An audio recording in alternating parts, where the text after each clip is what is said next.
Aquí comienza Café Karlovich. Bienvenidos y bienvenidas, amigos y amigas del fútbol retro, del fútbol vintage, del fútbol nostálgico, en definitiva, del fútbol de ayer que tanto nos gusta recordar hoy. Y bienvenido, como no, a mi gran amigo y compañero Marcos Rojo. ¿Qué tal, Marcos? ¿Cómo estás? ¿Qué tal, Tony? Y bueno, lo primero de bien nacido es ser agradecido y hablo en nombre de los dos, hablo en nombre de Café Karlovich cuando queremos comenzar este episodio.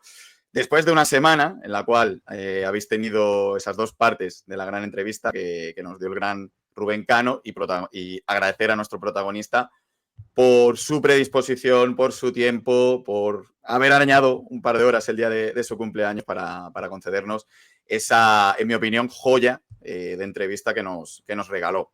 Así que en nombre nuestro, tanto a Rubén Cano como a todos vosotros que hemos visto que ha tenido una gran acogida, queríamos simplemente agradeceros por haber estado una vez más ahí. Marcos, no sé si tienes algo que añadir.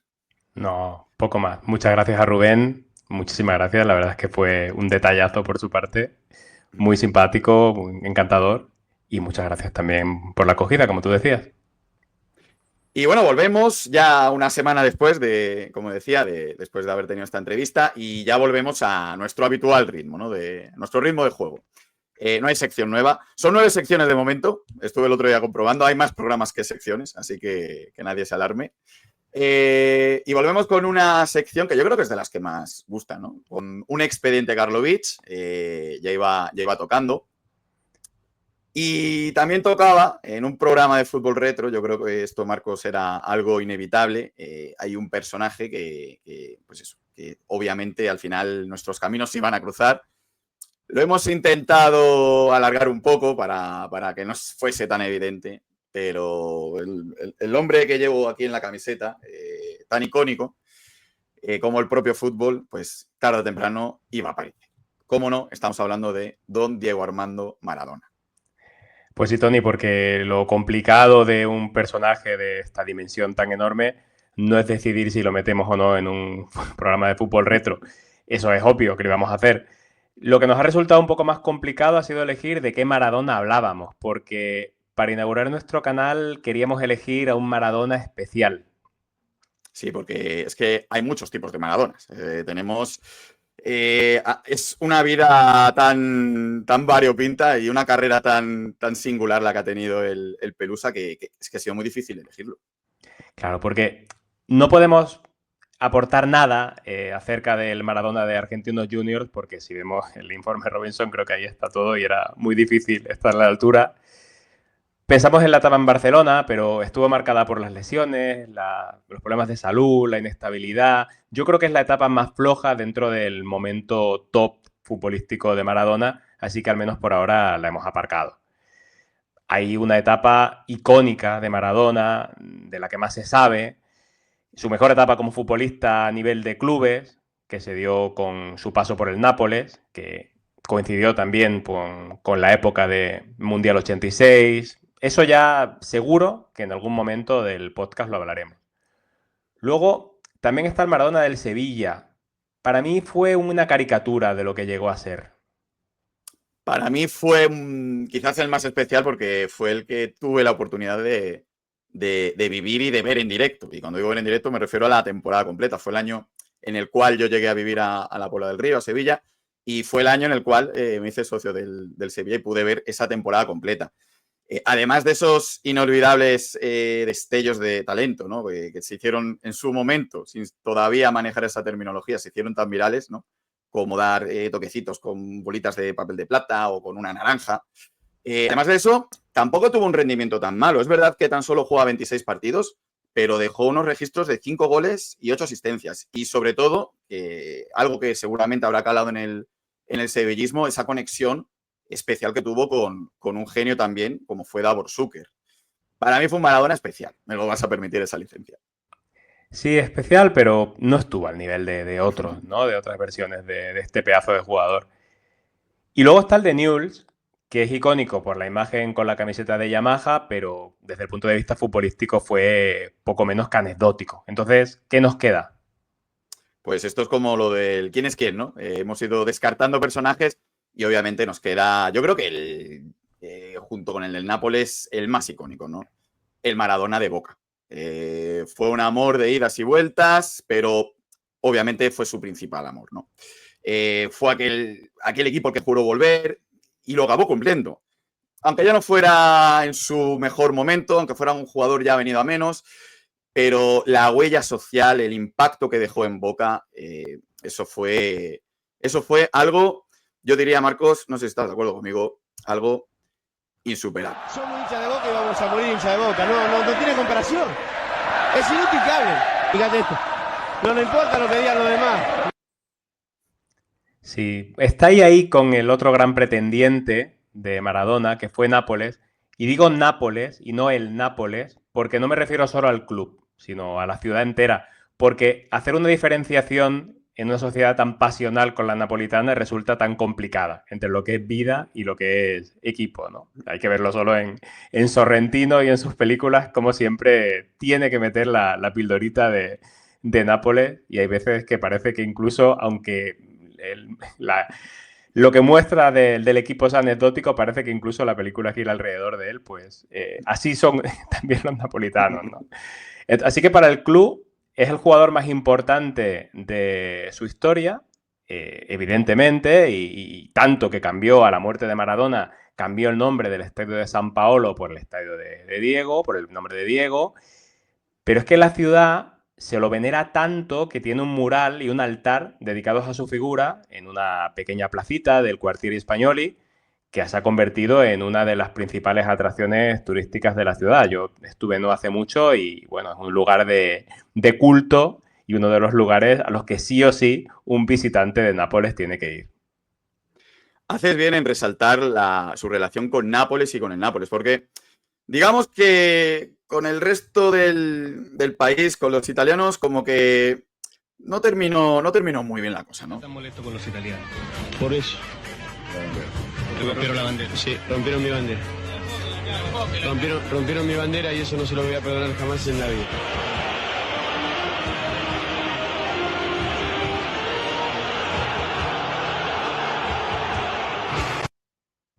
Esto último que hemos escuchado, Mundial de Italia 90, creo que era Roma, ¿verdad, Marcos? En ese momento. Yo creo que el Olímpico de Roma, y son imágenes icónicas también de Maradona, sí, presenciando cómo el público italiano, que él llegó a pensar que podría llegar a estar dividido por el amor que se le profesaba allí, pues pitaba el himno de Argentina como si no hubiera mañana en la semifinal del Mundial de Italia 90, con Maradona mirando al público y emitiendo algún insulto que, bueno, que no vamos a reproducir aquí. No, dejémoslo en que, haciendo mención a Ayuso, ¿no? Un poco lo de hijo de fruta, ¿no? Pues más o menos, ¿no? Por ahí irían los tiros. Por estas pequeñas rencillas que tuvo, sobre todo con el público italiano, repetimos, más que con los napolitanos, a los que él adoraba, sí que hemos llegado a la conclusión de que Diego Armando Maradona, a quien correspondió más, el que fue el amor de su vida, fue Boca Juniors. Y de ahí que hayamos titulado nuestro capítulo Maradona en Boca, el sueño del pibe. Por supuesto, vamos a hablar de momentos icónicos, de goles inolvidables y de lo que representó para Boca Juniors y sus hinchas.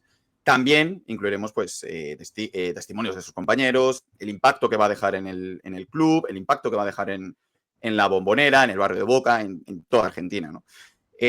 Analizaremos cada detalle de su paso por Boca y la huella imborrable que dejó en la historia de todo el fútbol argentino.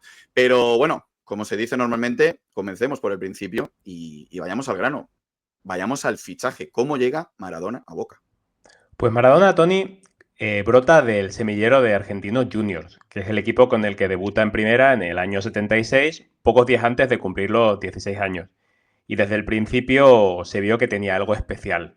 Y no solo se quedó ahí como una aparición fulgurante dentro del fútbol argentino, sino que fue progresando. Poco a poco fue creciendo.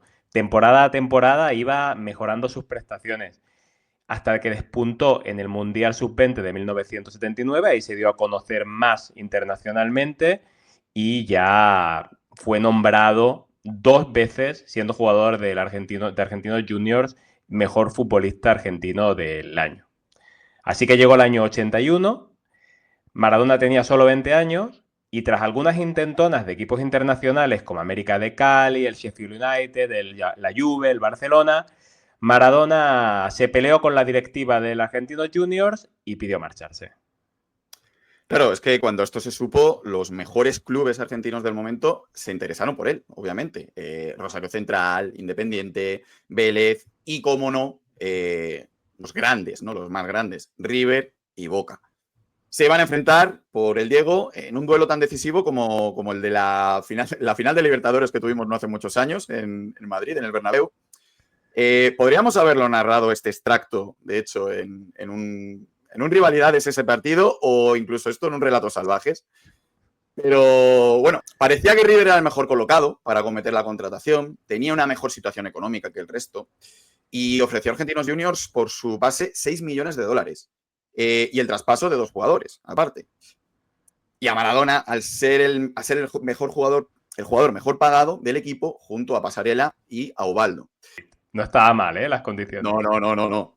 Desde luego que no. Pero el Diego, que años más tarde se manifestaría acerca de este momento, él quería ser mejor pagado todavía que Fillol. No, nada de ganar lo mismo que él. Además, bueno, Maradona siempre fue un personaje que a nivel político dejó muy clara su ideología. Argentina venía de una dictadura. Y bueno, decía sin tapujos alguno que River era el gran beneficiado de aquello y que en la vida se pondría la camiseta de River Plate. Pues era así, o sea, Maradona no solo tenía esa ideología, sino que además quería más dinero, quería tensar la cuerda, quería al menos lo que le estaba ofreciendo el Barcelona desde España y River pues desestimó la opción de subir la oferta. ¿Por qué? Pues porque lo que tú comentabas, ¿no? Estaba pidiendo cobrar más que Pasarela y que Fillol. Él dijo que no le importaba que a Pasarela y a Fillol le subieran luego el sueldo siempre y cuando a él le igualaran la oferta que tenía con el Barcelona, pero ahí River tenía un control económico que probablemente fue el que le llevó a tener una situación económica saneada y dijo, mira, nosotros llegamos hasta aquí, este es el límite salarial que tenemos y no podemos subirlo. En eso que Maradona, según cuenta en su autobiografía, durante esos días en los que estaba negociando con River, se sentó con su padre y por lo visto su padre le dijo que había estado pensando la noche anterior que algún día pues sería muy lindo que jugara en Boca, para Boca y que ellos desde la Bombonera, toda la familia gritaran sus goles y que eso le haría muy feliz. Pues pocos días después de este episodio tan tierno, si nos lo creemos, lo llamó un periodista. Parecía que todo estaba hecho con River, porque no se había filtrado ningún interés de Boca, y Maradona sorprendió declarando, mira, no voy a firmar porque me ha llamado Boca. Luego descubrimos que esto no era verdad. Lo dijo antes de que esa llamada de Boca se hubiera producido. Así que lo que hacía Maradona era tirarle públicamente los trastos a Boca Juniors para obligarlos a entrar en la puja y que River tuviera rival. Y es que su estrategia fue todo un éxito, ni en las mejores universidades de negocios. Porque fue entonces cuando emergió el interés de Boca, que no se había lanzado con convicción a por el fichaje hasta el momento. Porque al contrario de lo que ocurría en River, en ese momento Boca sufría una importante crisis económica. No podía llegar a las cifras de su archienemigo, no podía llegar a las cifras del Barcelona y no iba a ser nada fácil. Entonces, ¿qué ocurrió? Pues se comenzó a trabajar en una fórmula que permitiera, por un lado, satisfacer los deseos del jugador para desembarcar en el barrio de la Boca y, por otro lado, que Argentinos Juniors pudiera ingresar lo que ellos consideraban justo al haber dado luz, digamos, a la gran sensación del fútbol de esa época. Estamos prácticamente a las puertas del Metropolitano y todo el mundo habla. Diego va a Boca, Diego no va a Boca, Diego se queda en Argentinos Juniors, el Barcelona lo reclama. De todos los lugares del mundo vienen cables y noticias sobre vos. Humildemente nosotros te pedimos cuál es la última información de lo que acontece en estos momentos, la verdad sobre el lugar que va a ir Diego Maradona. Mira, o sea, yo ya arreglé con los dirigentes de Boca, faltaban arreglar ahora los dirigentes, ¿no es cierto?, de ambos clubes. O sea, todo lo contrario de lo que pasaba el otro día, porque el único que no arreglaba era Maradona y los clubes ya estaban de acuerdo. Pasó unas cositas con respecto al dinero, ahora están discutiendo de nuevo los clubes y Maradona ya arregló. O sea, quiere decir de que si arreglan los clubes, Maradona el domingo estará vistiendo la camiseta de Boca. ¿Qué se siente cuando se ha vestido durante tantos años una... O sea, la entrevista no tiene desperdicio, ¿eh? Tú imagínatela ahora, hablando él mismo, de sí mismo en tercera persona, y luego esa exclusiva... Ocurrieron cositas con el dinero. Me ha encantado esa definición, ¿eh? Ocurrieron cositas con el dinero. Cómo está la negociación en ese momento, era la fuente de información. Ahí no había un Fabricio Romano que te filtraba la información que antes la han filtrado a él. O sea, nada. Hubiese estado genial, ¿eh? Que hubiese empezado Maradona con Here we go, ahí estaré en Boca. Eso está tremendo. O lo de han entrado nuevas variables, como lo de Mbappé en su momento. Bueno, pues después de estas declaraciones, muy poco después, el 20 de febrero del 81, se llegó finalmente a un rocambolesco acuerdo de cesión con opción de compra. No fue un traspaso. Era un acuerdo más propio de los que se ven en el fútbol actual. Para rescatar al fair play financiero en este caso, en la época, pues porque básicamente Boca no tenía dinero. ¿Qué se hizo? Boca pagó $2 millones, según algunas fuentes, y 4, según otras, por una cesión durante año y medio a Argentinos Juniors, y se fijaba una opción de compra, tras ese periodo de cesión, de $4 millones. Además, se incluye en la operación el traspaso de 4 jugadores de Boca: Randazzo, Santos, Rotonda y Salinas, y la cesión por un año de otros 2, Sanabria y Bordón. Es curioso porque uno de ellos, de los jugadores traspasados, Randazzo, casi dio al traste con el acuerdo, porque declaró años más tarde: oye, yo lo que quería era jugar con Maradona, no marcharme en un intercambio por él. Maradona tampoco se quedaría corto porque, bueno, va a conseguir, por su parte, una novedosa prima de fichaje. Repito, estamos prácticamente narrando una operación de principios de los 80, pero parece que sea del fútbol actual.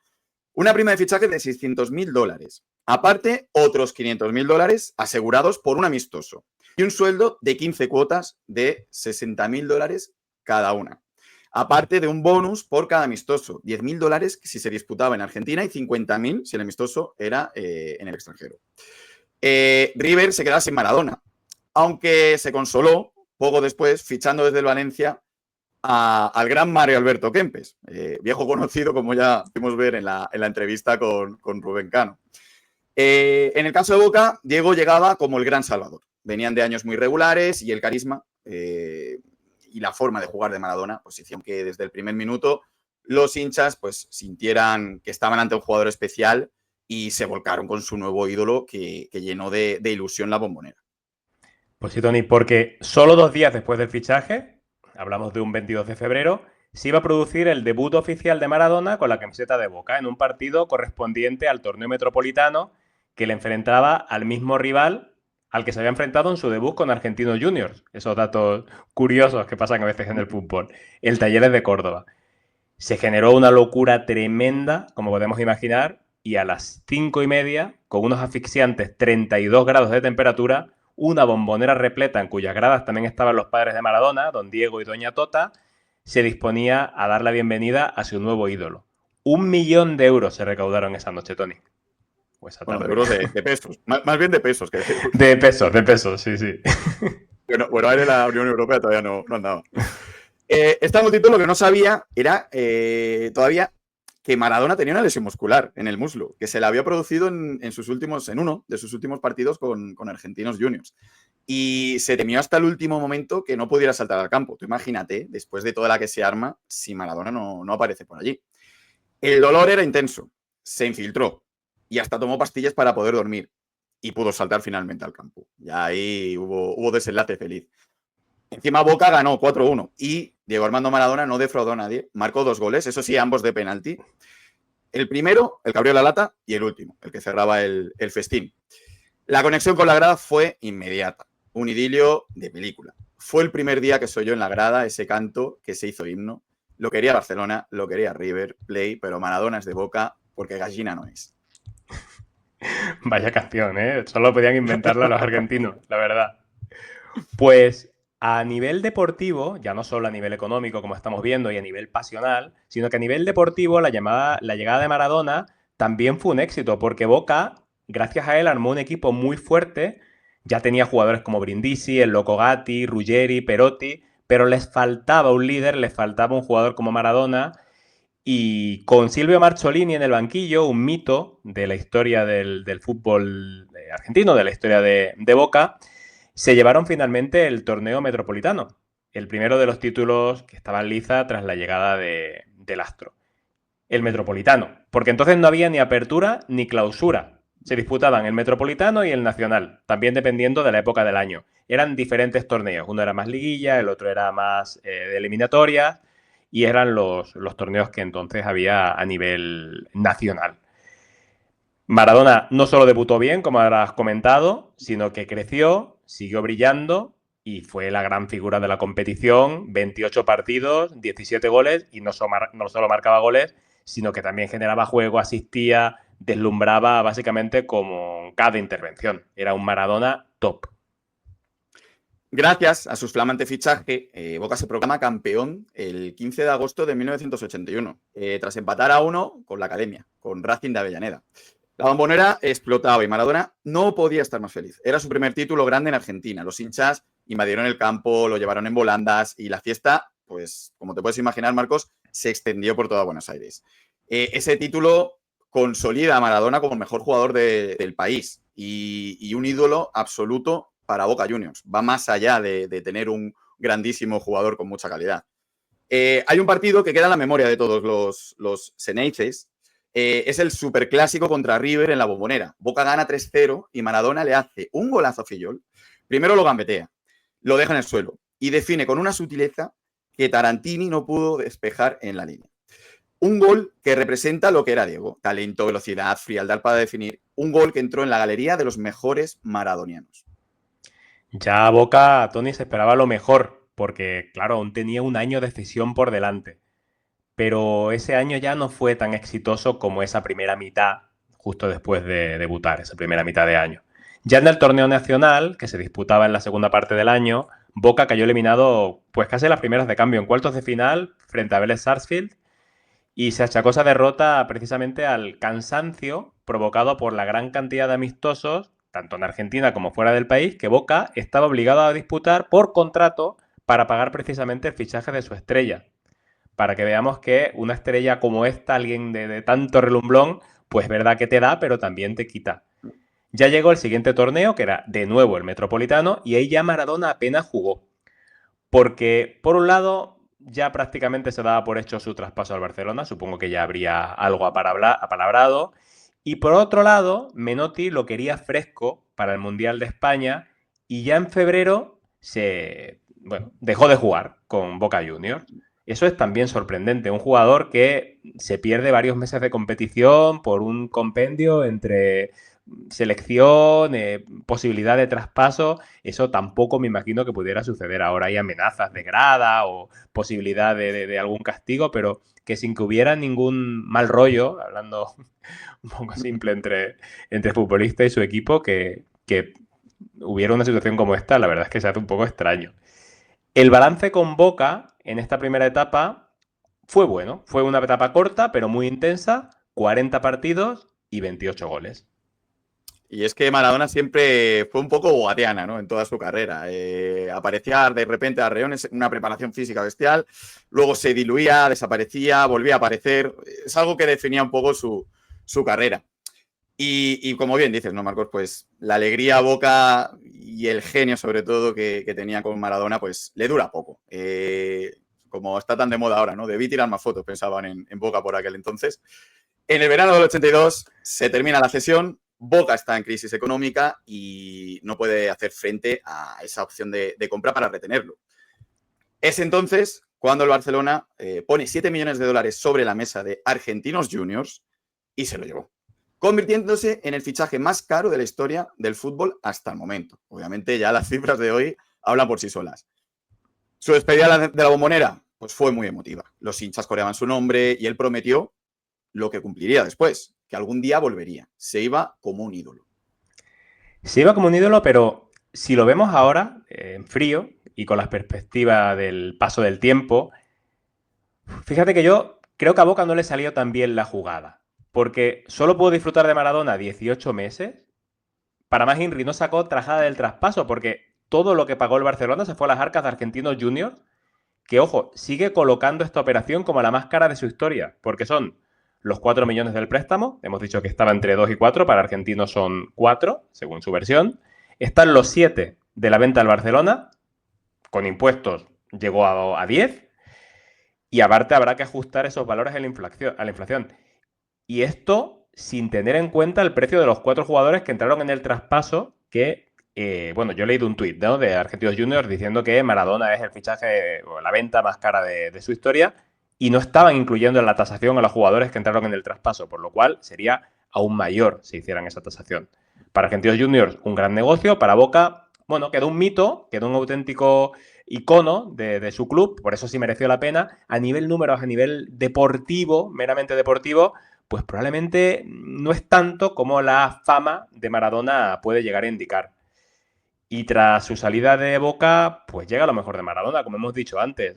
Casi todo lo que tenemos grabado en la mente los amantes del fútbol sucede después de la salida de Boca, quitando igual ese hat-trick que metió con Argentinos Juniors precisamente al loco Gatti, esta jugada que has comentado tú con Fillol. Lo mejor de Maradona llega tras su salida de Boca. Sí, se podría añadir también que lo peor de Maradona también llega tras su salida de Boca, ¿no? Bueno, Ya también sabemos hay esas una dos parte. caras. Hay una parte de lo peor cuando vuelve. Es que nos queda, son tantas caras del Diego, ¿no? Él mismo lo decía, ¿no? Por un lado estaba el Diego y por otro lado estaba Maradona, ¿no? Son ese Jekyll y Mr. Hyde. Haciendo un poco referencia a nuestra ya famosa sección rivalidades, ¿no? Cogeríamos nuestro DeLorean y nos adelantaríamos, iríamos hasta 1995. ¿Y por qué 1995? Porque, bueno, desde el primer debut que había tenido en Boca ya habían pasado 13 años.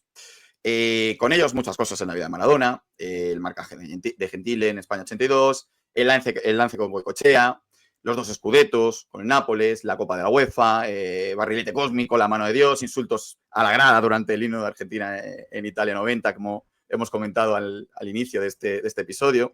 Su caída a los infiernos tras la sanción por consumo de cocaína, su renacer físico para disputar el Mundial del 94, la descalificación por dopaje, que incluiremos en un Relatos Salvajes con esa famosa enfermera que salió a por él.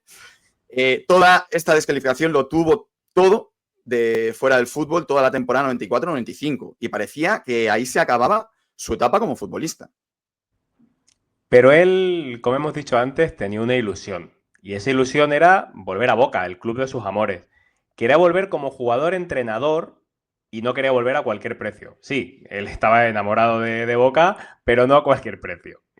Pero finalmente fue bajando sus pretensiones, aceptó volver solo como futbolista y ya del sueldo se sabe que Boca no lo pagó al completo, sino que igual algún otro empresario también influyó o pagó parte de ese sueldo que Maradona aceptaba. No sé si finalmente también bajó un poquito su caché, pero el caso es que acabaron llegando a un acuerdo. Pero finalmente fue un regreso con mucho más peso simbólico que futbolístico. Ya no era el mismo físicamente, estaba muy lejos de ese jugador increíble que llevaba el balón cosido a la zurda, con la velocidad endiablada, ese Maradona que todos tenemos en la cabeza. Conservaba el golpeo, probablemente, que nunca perdió, y evidentemente el amor de la gente. Ese estaba intacto. Sí, y el carisma, ¿no? que desprendía como genio que era. Su primer partido en esta segunda etapa, en la Bombonera, bueno, fue como local, fue en la propia Bombonera, en la 9ª fecha de la apertura del 95. Rival era Colón, de Santa Fe. Y la Bombonera, pues al igual que ocurrió en su debut, no sé si también recaudarían 1 millón de pesos, pero estaba repleta. Bengalas, globos, papeles, todo lo que podamos imaginar, el humo rojo y amarillo. Maradona saltó al campo junto a sus compañeros, con el 10 a la espalda, el brazalete de capitán y con una banda amarilla en la parte derecha de la cabeza, a la altura de la sien, anulando la banda de la camiseta. Se le dio incluso una sorpresa. De una carroza que de repente aparece en el campo, emergen sus 2 hijas con un cartel cada una, todo muy, muy argentino, en la que se podía leer "Gracias" y "Papá". Y curiosamente, Tony, en ese Boca al que Maradona regresa, estaba como entrenador Silvio Marcholini, que era el mismo entrenador que tuvo en la primera etapa y con el que no había acabado de llevarse del todo bien. Aunque, bueno, luego fueron recuperando relación. Y ese día formó, junto con otro mito argentino, con Claudio Caniggia, que era uno de sus mejores socios, como se vio en el Mundial de Italia 90. Ganaron en su debut por 1-0, por lo cual de nuevo Maradona debutaba, de nuevo locura en la Bombonera y de nuevo victoria. Pero aparte de este debut deportivamente, no fue bien este año. Acabaron cuartos en el torneo de Apertura, ya sí que había Apertura y Clausura. Cambiaron de presidente, llegó Mauricio Macri, y Mauricio Macri trajo de la mano a Carlos Salvador Vilardo, que era el entrenador de Maradona en el Mundial 86, en el Mundial 90, y aquí se provocó un cisma con Maradona. ¿Por qué? Porque Maradona se había peleado con Vilardo durante la etapa en el Sevilla, en el que también fue su entrenador. Pero finalmente se acabaron reconciliando y Maradona siguió en el equipo. Ha sido decir Bilardo y me he acordado automáticamente de Riazor y ese "Domingo, los de rojo son los nuestros, lo otro hay que pisarlo". Pisado. Al fisioterapeuta del Sevilla, porque atendía a un rival, ojo, ojo. Un grande también Bilardo del fútbol. Fue mejor deportivamente, pero igualmente se quedaron también a las puertas del Clausura. Y encima con Maradona fallando un penalti en el partido decisivo. Tras ello se alejó del fútbol de nuevo. Lo que decíamos antes, ¿no? Un poco efecto Guadiana. Tenía contrato con Boca, pero sus adicciones y sus problemas de salud lo mantuvieron 11 meses fuera de los terrenos de juego. Meses en los que Maradona dio que hablar por sus escándalos extradeportivos. Se peleó con la directiva de Boca porque se negaba a llevar ropa patrocinada por Nike, que era la patrocinadora técnica del club, por él tener un acuerdo ya con Puma. Y contrató como preparador físico nada más y nada menos que a Ben Johnson. Algo muy, muy maradoniano, ¿no? El atleta canadiense defenestrado por la opinión pública y por el propio atletismo tras el positivo que dio en los Juegos Olímpicos de Seúl del 1988. Sí, desde luego no podía haber elegido mejor tras el episodio del año 94 que a Ben Johnson para formar parte de su equipo. Pues acabó volviendo. Volvió el 9 de julio del 97 y habría un tercer debut con Boca Juniors, por lo tanto. Pero poco después volvió a dar positivo en un control antidopaje y la AFA, la Federación Argentina, lo suspendió. Maradona recurrió. Él denunció un sabotaje en las pruebas y entre unas cosas y otras pudo seguir jugando. Pero claro, ya no era ni la sombra de lo que había llegado a ser. Disputó su último partido oficial, sin que nadie lo supiera, con Boca el 25 de octubre del 97, precisamente en un superclásico contra River en el Monumental. Boca se impuso por 2-1, Maradona jugó el primer tiempo y fue reemplazado por otro mito del equipo, Juan Román Riquelme, en el descanso. Fueron los últimos minutos, no hay imagen del relevo entre Maradona y Riquelme que hubiera sido icónico en ese último partido de Maradona, con un Riquelme emergente, pero sí que sustituyó uno al otro y Maradona ya acababa su etapa en Boca. En esta segunda etapa, en Boca, decías tú antes, ¿no? Que no fue la sombra de lo que llegó a ser. Yo creo que no fue ni la sombra de cuando llegó a ser sombra, ¿no? En un momento determinado. Sumando sus etapas de la del 95 y el regreso del 97, sus números fueron mucho más discretos, obviamente, que los que obtuvo en su etapa en Boca en los 80, ¿no? Disputando un total de 29 partidos y marcando 7 goles. Eso sí, si nos vamos a toda la carrera en el conjunto Ceneice, Maradona disputó un total de 71 partidos, anotando 35 goles con la camiseta de Boca Juniors. Pues ahí, Tony, termina la carrera de Maradona con Boca. Yo la definiría como un romance interrumpido. Habría que ver qué hubiera sucedido con este jugador si los problemas económicos de Boca no lo hubieran hecho salir hacia el fútbol europeo, hacia Barcelona. jugó poco tiempo. Los números ya vemos que no son tan espectaculares, pero sí es espectacular, como hemos dicho antes, la huella imborrable que dejó en la afición. Y bueno, pues aquí se pone punto final, ¿no? A esta carrera. Con el paso del tiempo ocurre un poco parecido, ¿no? A lo mejor lo que ya hablaremos acerca de Pelé, obviamente. Si se habla de Maradona hay que hablar de Pelé un poquito. Pero es verdad que en la memoria queda Pelé como un superhéroe en los mundiales de Brasil. Luego te pones a repasarlo. Y no fue tan así, digámoslo así suavemente. Es cierto que si te pones a meterle el bisturí a la carrera de Maradona en Boca, tampoco es... Queda para el recuerdo, es algo inolvidable. Para Boca y Maradona van unidos de la mano, pero es cierto que a lo mejor falta, ¿no?, algo de éxito deportivo a nivel colectivo. ¿No, Marcos? ¿Tú cómo lo ves? Sí, en el fondo no deja de ser un título, ¿no? El antiguo torneo de apertura, el que se lleva con Boca. Las cifras tampoco son, como comentaba, tan espectaculares, ni de número de partidos, ni de goles. Pero, bueno, ¿qué podemos hacer contra un mito? Bueno, iba a decir viviente, ya desgraciadamente no, pero ¿qué podemos hacer contra un mito de este calibre, ¿no? Nada más que homenajearlo y celebrar que jugara, ¿no?, en esos años en Boca y en general, pues, que nos deleitara con su carrera. Pero fíjate, Marcos, no te equivocas, ¿no?, al decirlo de mito viviente, porque es cierto que ya Diego Armando Maradona, por desgracia, ya falleció, pero el mito sigue vivo y la leyenda de Maradona sigue viva y es algo que va a perdurar, yo creo, para el resto de los tiempos y sobre todo es lo que hace tan especial el fútbol, ¿no? Algo que va más allá de lo deportivo, más allá de los goles, más allá de los títulos. Lo que dejó Diego Armando Maradona en Boca, no ha habido ningún jugador que lo deje. Riquelme ganó Libertadores, por decir un nombre que has aparecido en este capítulo, pero no llega en la iconografía, y es muy querido por los bonaerenses, pero en la iconografía de Boca Juniors no llega a los niveles, ni mucho menos, de Diego Armando Maradona. No, no es lo mismo para nada, para nada. O sea, Maradona por encima de prácticamente cualquiera. Pues bueno, hasta aquí llegamos con nuestro primer episodio en el que va a aparecer Maradona. Ya, obviamente, relatos salvajes. Yo creo que vamos a tener unos cuantos de aquí hasta que nos dure la cuerda de Café Karlovich.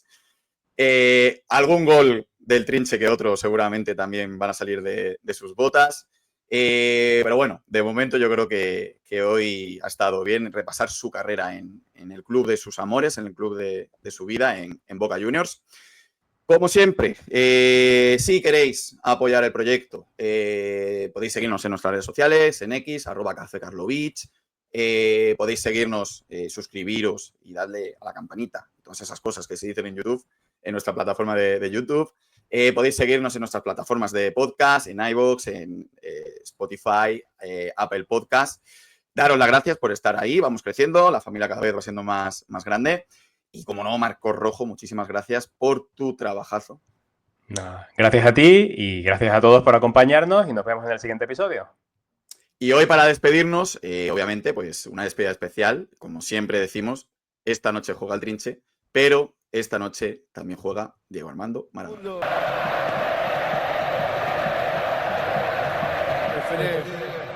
Esperé tanto este partido y ya se terminó.